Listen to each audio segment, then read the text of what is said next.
On behalf of all of us here with the Calgary Flames, my name is Beasley saying so long. Enjoy your evening. We'll see you Wednesday.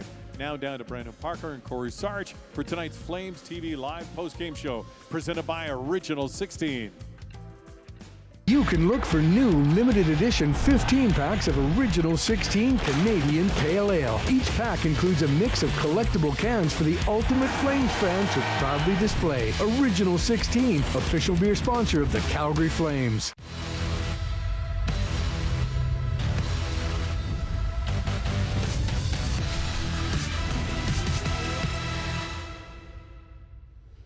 Welcome inside Flames Postgame Live. It's brought to you by Original 16. The Calgary Flames playing out their final 2 home games of this regular season and the final 2 games of the year. The math entering tonight was quite simple. 2 games, 4 points on the line, and quite frankly, they needed all 4 of them. And unfortunately for the Flames here tonight, they get this game to overtime and eventually a shootout, and will only leave the rink with just the 1 point. Nashville comes away with a shootout winner, courtesy Tommy Novak in the 4th round.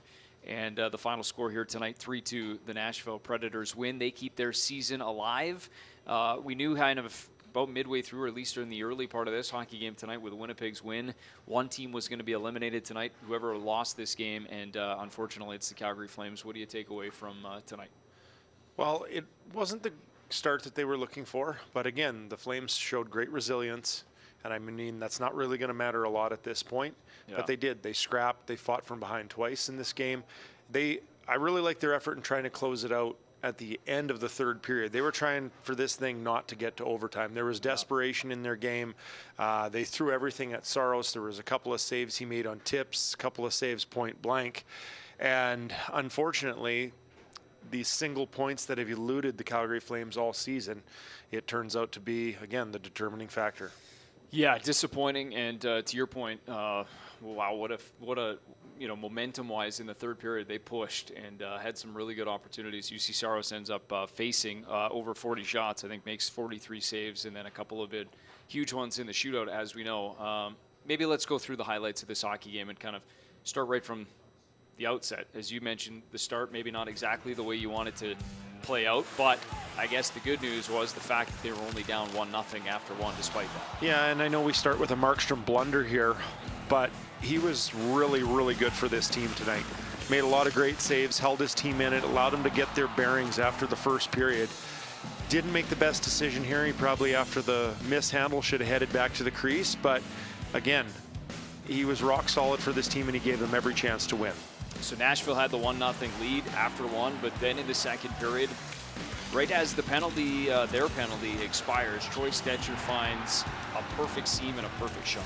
Yeah, and the Flames finally started getting some traffic around the net. They started to tilt the ice a little bit. They had a couple of big penalty kills before this Troy Stecher goal, and they eventually started taking the momentum from the Nashville Predators. So 1-1 as we turn to the 3rd period, and this was kind of a odd bounce, and it comes off the backboard, and we believe off the official skate as well, and then back into the pads of Markstrom. Eventually it's Zach Sanford that finds it. Yeah, there was some 4-on-4 hockey before this going on. There was just a little bit of a scramble on this play, and that's an unfortunate bounce. And you do see on that angle, yeah, with his leg. Yeah, and generally the puck doesn't get kicked out that quickly in front. It's a little more subdued off the backboards. So a bad break and a 2-1 lead, but to your credit, the resiliency, they've done it all season long, especially in the final couple of months of the season. They just were not going to go away. Michael Backlund finishes off a nice 3-way passing play. Yeah, really heads up play here from Mangiapane. He knows exactly what he's doing this puck, and that's not easy to finish there. Cross the body for Backlund, and Saros, who is up to the task tonight, he beats him clean. 19 goals on the season for Michael Backlund. Nothing in the overtime, and it was a heck of an overtime. We'll go back to that in just a moment, but here's the shootout. We'll show you who was able to beat a goaltender. Jonathan Huberdeau was the first shooter for either team, scores to make it 1-0. This was the last shooter for the Nashville Predators to keep their season alive, and that is stone cold from Cody Glass. And you see the frustration with Markstrom. He got a little piece of that puck, just not enough, and this extended this shootout. So it was into the now 4th round that Tommy Novak would have the opportunity to win it, and does so there, beating Jacob Markstrom. UC Saros gets the congratulations from his teammates 43 saves, 3 stops in the shootout. Nazem Kadri, Nick Ritchie, and eventually Michael Backlund all stoned by Saros, and that is the difference in this hockey game, and they win it 3-2 the final. Maybe just, you were just talking about, you've been in this situation before where, you push and late in the season and have an opportunity and you get into that, kind of 9-hole and you're fighting right to the end. I mean, what are these guys feeling right now? You could see the disappointment on the bench and just sort of knowing, you threw it all out there and it's not meant to be. Yeah, and again, we didn't even get to see any of the overtime tonight, and it was absolutely wild. It was in the Calgary Flames' favor, and you got to give some credit to UC Saros. This guy now is, I think his record improves to 8-1-1 versus the Calgary Flames, and he has had their number. Very positionally sound, but what you're alluding to, Brendan, I've been on both sides of the coin here when it comes to trying to get into the playoffs. A few seasons here with the Flames under Brent Sutter, we were very close. We were in that 90 to 95 point range, which we always kind of knew in the West that you were shooting for about 95 points. And that was your magic number. And I've also been clinging on to an 8th spot and trying not to throw that away and give that away. And I'm telling you, the last month of all of those seasons was an absolute grind. You're in one, your playoffs start early, every point matters so much. You don't have no luxury of taking your foot off the gas. You have to be prepped every night. So you got to feel a little bit for what these guys are going through in here. Professional athletes, they come to the rink and they apply themselves every night. And when it doesn't go your way like it did tonight, it stings. Well, and that's what you talk about, like a grind. I mean, the mental, fortitude it takes to come in knowing how much is at stake every single night. And these guys have been saying it, and we've been asking the questions every morning, and it's, here's the next biggest game. And it really has felt like that for about a month now, and it does take a toll in some ways, I'm sure. Yeah, and you got to give the Calgary Flames credit. They won a lot of these games in the end when people were saying that they probably would have to win the vast majority of them, and they stepped up. They did a good job, but again, that doesn't count for much right now. The feeling within that dressing room is going to be sheer and utter disappointment. And again, you have one more to play. I guess the only bonus is that as a hockey player, you want them all to count. You want them all to matter for something, but if you get to this point, at least you're only going to have one that doesn't matter. As I've played it out. I've been mathematically eliminated in January before.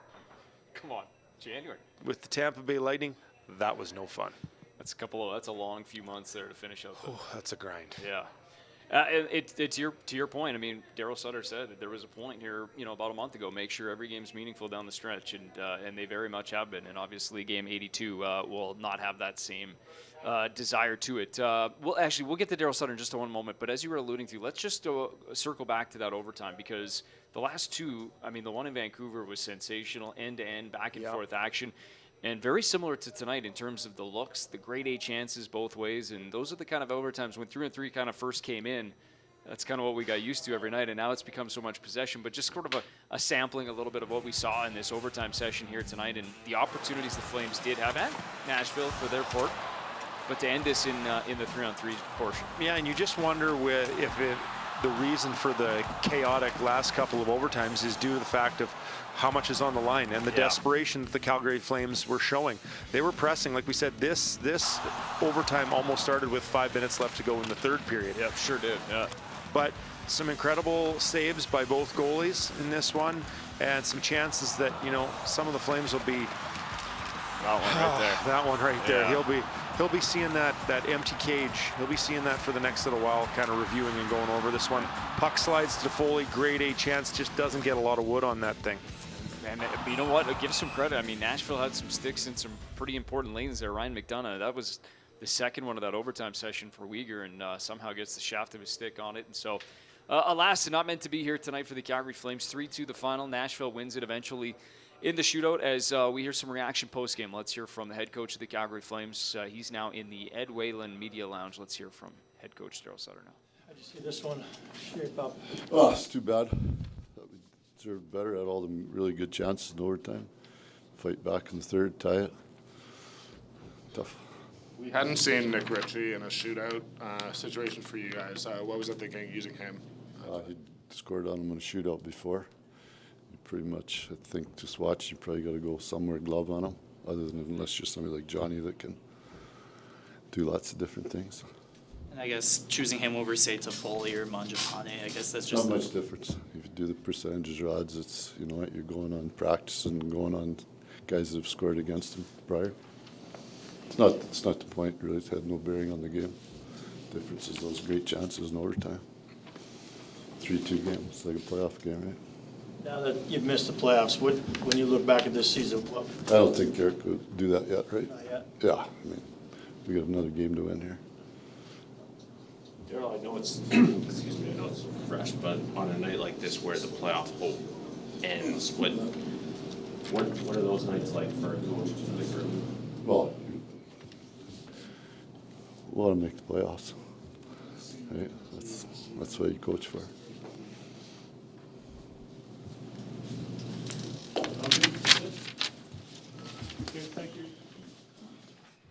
All right, there is head coach Daryl Sutter, and short and sweet here tonight. And he mentioned it right there, kind of 3-2. The desperation, as you talked about in the third, kind of did feel like it was a playoff game, and for all intents and purposes, it really was. It was an elimination game here tonight, no matter how you shake it. I know, and again, I'm alluding to seasons that I've had before. Yeah. We had a season just the same here in Calgary where we could not win in a shootout to save our life. So everything we did was to try not to get to that point, and I think you could see that in the Calgary Flames tonight. Yeah. Why even get there if you can avoid it, right? All right, let's go back inside the Calgary Flames locker room. Let's hear from Jacob Markstrom now. He obviously had a huge night and really, did a good job of keeping the Calgary Flames in this hockey game early on. Let's hear from Markstrom on his thoughts post-game. How do you put a night like this into perspective? I don't know. It's obviously tough. Battle back to 1-1, and then I don't know why Kelly's going behind the net there on their second goal and kicking the puck back to the same side it came from. And they scored, and then Backlund with the big goal. And I mean, it's when we score in the shootout, you wanna get that win. I guess you're not going to make the playoffs. Have you had time to kind of react or digest that yet? No. What do you think overtime and shootouts has been so tough on this group this season? I don't know. Was there any dialogue on that explanation from Kelly on what happened? No, I didn't see it until after the game, actually. It was probably a good thing. I probably would have been really upset there. I don't know why he's going behind the net. It's, 2-3 guys in front of the net, and they throw it towards net, and it's going to bounce out the one way, and he's trying to make a play behind the net. I don't know what he's doing. You have one game to go. I know it doesn't mean anything, but just the fight that's been in this team right through to almost the very end. What can you say, despite not getting where you want to be, about what you saw in this room? I don't know. Right now, it's frustrating for sure. Okay, thanks, Mark. Thank you. All right, some obvious disappointment there, and understandably so, from the goaltender Jacob Markstrom, and expressing, as we talked about on that unfortunate bounce, and in those spots when we talk about every chance that doesn't go in the back of the net, those are the ones you stare back at because it's a bad break, but it's one that ends up playing a factor in this hockey game. Yeah, and you usually don't want the refs having an impact on the game like that. Yeah. And We'll take a look at it here. They were also not getting great reviews before this happened in the game, and Yeah. I don't think really anybody would have seen this, but again, that hits the end boards with kind of minimal kinetic energy on that thing, and I don't think it gets even close to coming out in front like that, and that's behind. Guys pick it up, the play goes on, so you can see the frustration and understand why. Yeah, for sure, and obviously good on the Calgary Flames once again for coming back and tying the hockey game, and the man that did that is Michael Backlund. Scored his 19th goal of the season, tied it up at 2 to get the Flames that 1 point and get it to extra time, and then in the end it was Nashville that ends up winning it. Let's hear from one of the alternate captains on this team, Michael Backlund. Michael, can you maybe just describe the emotions right now with you and inside this room? Yeah, it's hard. I don't know what to say. It's not a happy guy in there. It's just really hard. Michael, this group has sort of run on hope for the last 6 weeks and has deserved so much credit for hanging around. What's that moment like when it's finally kind of out of your grasp? Yeah, it's an empty feeling. Like you say, pushed for a long time, and it's a long season, and we fought all the way till the end, and it's just an empty, hard feeling. Half the league misses the playoffs, but for you guys, there have just been so many of these one-goal losses. It feels like it's been some heartbreaker after heartbreaker at times. Has that made it? Hopefully, does that make it more difficult at this point? Knowing how close you could have been. Well, I haven't got that far to process that. It just feels hard right now, and yeah, don't have many thoughts right now more than it's just really upsetting, sad, tough, sucks. Any idea why the games that have gone beyond 60 minutes have been so much trouble for this group? I mean, yeah, it's been early on. There was a lot of penalties. We had to kill 3-on-4 lots, and then we started playing a little better 3-on-3, and but just not good enough 3-on-3 and in shootouts. Okay, thanks, Max. All right, there is alternate captain Michael Backlund, and tough spot. I know they're right now, especially the postmortem. It's hard. You can't do it right now. Obviously, there's still one more game to go, as Daryl Sutter said, but not an easy spot. Not much to say as you're if you're a player as well. No, when you're in the dressing room, we should probably just do with elimination game interviews because you know what the answers are going to be. You know what you're going to get. Yeah. You want to ask what emotion they're feeling? Well, if they really wanted to tell you, I'm sure it would. There'd be a few more expletives. Well, there'd be so on the it is. button. It's tough. Everyone's doing their job tonight, but again, you don't get a lot, and you shouldn't get a lot because there's deep disappointment in there right now. Yeah, and as you said, we're not even 10 minutes probably after the final buzzer's gone, so hard to kind of process that too, right? I mean, there's not much you can really say at this point. No, it's pretty simple. Pretty simple and pretty effective. And yet, we're going to listen to one more. Rasmus Andersson is inside the Flames locker room. We'll see what how he sums up here tonight and the disappointment with it. Maybe same sort of question too. How do you describe the emotions after a game like that, after a season that comes to an end too short? Disappointed. Just overall disappointed, and in the situation we're in, and that we just didn't manage to get enough points to get in a playoff spot. Aside from not getting that playoff spot, which is the ultimate goal, what is the part that's maybe most disappointing for you? Just probably that we didn't get that. You know, we felt like we were in almost every game this year, and we just didn't manage to get that goal, and we needed a goal. And I mean, same tonight. I have a wide open net, and Barry just gets a stick on it last second and misses. So kind of disappointed. It's. I mean, if you take, half the OT losses we've lost this year, shootout, and we're in by a few points. So it's probably the most disappointing that we've been in, almost every game, and that we just didn't manage to rack a few wins together more often. I mean, I don't think we've won 3-4 in a row since we didn't now a couple of weeks ago, but before that it was since December. So it's in so many games, so you got to rack up wins consecutively. And we didn't manage to do that. And but yeah, as I said, the most disappointing is probably it's just that we've been in so many games, and this is kind of it's kind of the same feeling after. Feels like most of the nights, what if, and it's a do league. It's not a what if league. When you see the puck bounce up the ref's skate in front of the net, or he's behind the net and bouncing in front of him, does it all feel like just luck? Was just I honestly I didn't see it until after the game, so I don't know, but I mean it's a bad bounce, and then but it's. What can you say? We scored the tying goal after, so what can you say? Realizing it's fresh, but have you ever been a part of a season at any level where you just could point to so many things that were so close but didn't go your way? No, probably not. This is, I think, my second time missing playoffs in the NHL. Obviously. was a COVID year the last time, and we weren't good enough that year. But this year, it feels like, you know, looking around this room, we have the squad to do it, and that probably makes it more frustrating.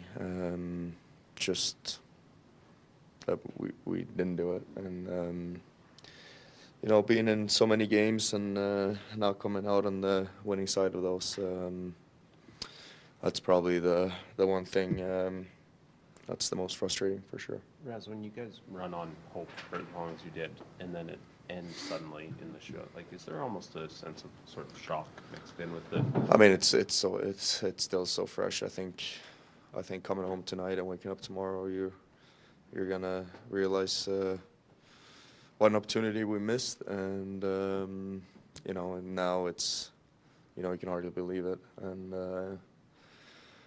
it's you know, it's painful, and yeah. So I mean, I think, you know, coming home tonight and waking up tomorrow, that's when you're gonna realize that we're out, and it sucks for sure. Did the outside expectations affect this group maybe more than you thought it would? No, I think we had the most expectations in here, and I mean, you don't really pay too much attention to outside expectations, and you know, but you live in Canada, you know, you know, if you watch a highlight after a game, you know, people talk and you see it, but no, you don't. We had more expectations on ourselves than the outside world, and that just, you know, as I said, it's still fresh, and it's brutal. It's brutal, honestly. It's brutal.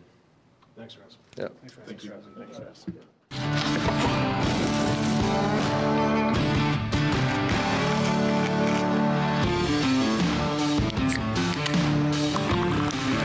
Original 16, a great way to celebrate things done well.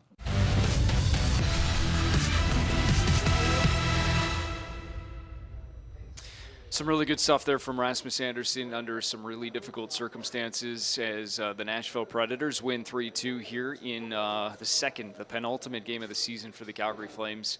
They'll have one more to go coming up on Wednesday night. And maybe as we kind of wrap things up here, Corey, just to obviously summarize kind of as Rasmus was saying, a lot of things felt like it kind of stacked against this group this season. But, you know, now I'm going to ask you about wrapping up a season here on an elimination night. But just, you know, when you look at, in totality, the 81 games and just how you ended up in this spot, I'm not sure if you could kind of pinpoint one area, but if it's something that kind of stands out, that the way that, you know, this team ends up falling on the short side of the stick.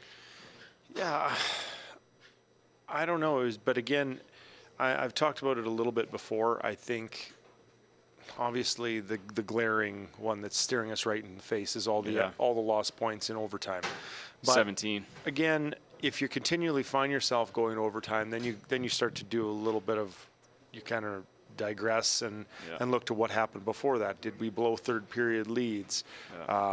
Did we have to scrap back? Like where did that take us to those overtime games? Yeah. So, but again, with this team, just again, I think the lack of just finish at times really hurt, right? Like there, Rasmus Andersson, a great chance in overtime. He's going to be seeing that one for quite a while. That's going to kill him, right? To have to watch that for the next little bit. And it's not for lack of effort, but again, when you have to finish and you have to put pucks in the net, I mean, you got to be determined, and then there's the whole discussion around luck. If you've had some bad luck, and this team had a lot of it this year, people think you can create your own luck. But again, as you mentioned, you run this through a whole nother season. Do you have that many games go to overtime? Do you have that many points that you don't get? Which, again, we're going to talk about here for the next little while. Yep, stacks up, and 17 leads the National Hockey League in overtime and shootout losses, and that'll be one of the first areas you look at, as Rasmus said. Even if you flip a few of those, changes the conversation here tonight and throughout the course of the season. Thanks for doing it this season. Appreciate it. I know this is your last one with us. Thanks for having me. Yeah, always good to have you on the desk. Cory Sarich joining us here as we wrap up tonight from the Scotiabank Saddledome. Still one more game to go. That'll be Wednesday night in the season finale. But as for tonight, it really did have a playoff feel to it. And Game 7 was the theme of it. But it is the Nashville Predators that prevail. The only thing about the Game 7 is the fact that we wouldn't have seen a shootout if that was the case. But alas, that's what ended it here tonight. UC Saros, a difference maker, making 43 saves. The Calgary Flames fall and are eliminated officially from the Stanley Cup playoffs. San Jose is here on Wednesday to wrap up the regular season. We'll be back with you here on Flames Postgame Live. We'll see you on Wednesday night at the Dome.